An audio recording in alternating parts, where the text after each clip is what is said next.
Hello there, I am Richie Stormtrooper. Welcome to the channel, and in this video we are going to be looking at the question of paint. What paint do we need to buy for those little bits of detail on our armour?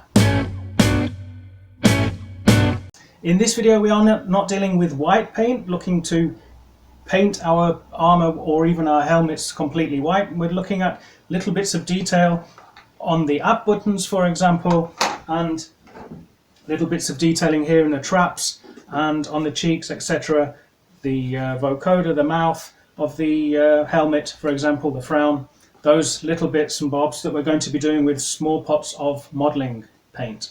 Let's start then with the abdomen buttons, the easiest part.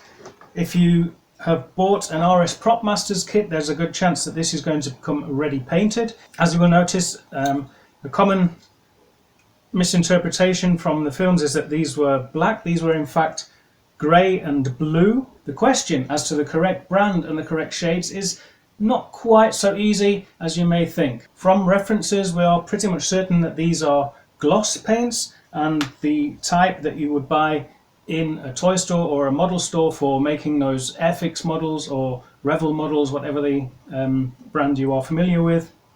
And this was pretty much confirmed. I can't remember exactly who conducted the interview and with whom, but there was an interview conducted at some point with a member of the props department who worked on Star Wars, who was building these original suits, and they said it was those little pots of enamel paint that you use for Airfix models. Given that this work was all done in the UK and the #1 brand for this type of paint in the UK is Humbrol, we've pretty much since then presumed it was Humbrol and looked at the colour range of Humbrol to find the right matches.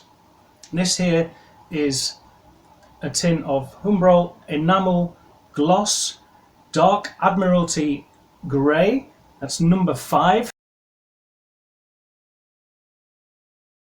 It's there, number 5. You have to go for the enamel and for the gloss.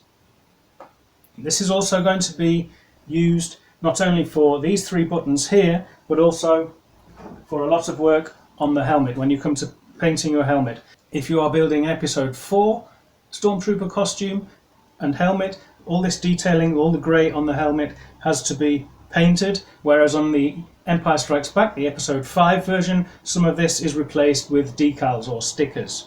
For 3 up buttons on the small plate and 3 up buttons on the large abdomen plate, and much of the detailing, including the frown on the helmet, you want Humbrol number 5 Dark Admiralty Grey Gloss. There are of course blue buttons on here, 3 in total, and using the same method of presuming that it was Humbrol, because they pretty much have the monopoly in the UK for this kind of paint and it would be the obvious choice. I remember being a little kid growing up in England and making Airfix models, and it was always Humbrol paints that I used in the 70s and the 80s. Going by that logic that it was probably Humbrol and using references to match the best colour, there's kind of been a consensus for a while now that the blue was probably French blue, and that was number 14. Another gloss paint, number 14, French blue. There was some debate for some time, probably because of darker screen captures, as to whether it might have been their number 15, which is midnight blue, also gloss. It looks okay for the detailing, but with better screen grabs from the Blu-rays and the DVDs, it seemed to be a little bit dark. Also, if we presume that the same blue was used on the helmet, although that's another question, if you presume the same blue was used on the helmet, it's quite clear from references that the blue on the helmet is a lot lighter than the midnight blue. It's an okay choice. The Empire Strikes Back helmets, the decals, they do feature a darker blue, which is closer to midnight blue, but the painted ones, the A New Hope Episode 4 helmets, look very much lighter. Now, there has been some experimenting with this as well. Generally, I think most people will go for the same colour. It'll be French blue on both the helmet and the torso, on the abdomen. But looking at some of the references from Lucasfilm, the original helmets seem to feature a blue. It may be faded over time, but it looks kind of more, the blue on some of those helmets looks a little less vibrant, a little bit more matte, So some people have experimented with other colours from the Humbrol range. There is a reference 109. I think that's blue matte blue. It's a lot less vibrant, it's kind of paler, and it's a matte paint. So feel free to experiment. I generally go for the same blue that I use on the abdomen. I think something like the French blue, the Humbrol French blue, works fine. But also, as we have no certainty for knowing whether that was the exact shade or not, I have, in fact, in my collection, I do not have any original Humbrol blue. I'm based in Germany, and the brand with the monopoly here on the German market is Revell.